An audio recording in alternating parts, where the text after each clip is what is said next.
collection, and the console is fabulous. And if we can look at the picture of the barn, this actually came from an old barn. It's an old pine barn, and there it is there. So Beautiful. this is the console. You're looking at it right now. Yes, several consoles. And then this is the console. One thing I want to point out is just because you're doing salvage wood doesn't mean you can't have some updated hardware.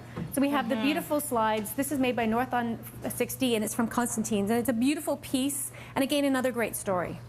It's a beautiful piece. You'll just need all of your cousins and your dad and your husband to move it into your house. It's a heavy It's a substantial yes. piece, right? Yes. But what a great idea to repurpose a piece of a barn. And I know, I know that there are a lot of people in town that will go around looking for old doors and what have you, like you've mentioned, to put on your house. And there is something really nice about your pieces having a story. So looking forward to seeing all the ways that we can be eco-friendly throughout this show.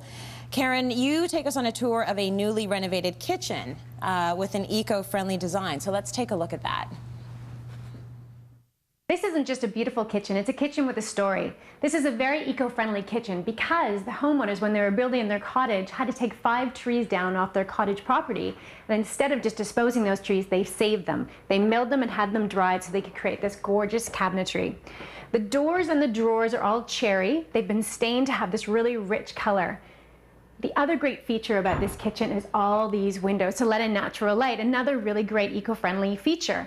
A lot of people would have designed a kitchen with cabinetry all the way across this wall and potentially a little tiny window over the sink. Instead, we have these gorgeous windows, great view, and lots of natural light. Another great eco feature of this kitchen is this countertop. It's quarter sawn oak, and it's made from the scraps. It's the end grain, so it's really hard. And the nice feature about white oak is it has a natural quality that fights off bacteria, so it's really good in a food prep area. It needs to be oiled, but once you do that, it'll last forever.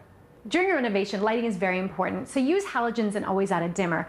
It also helps to add ambient light to the space by dimming it.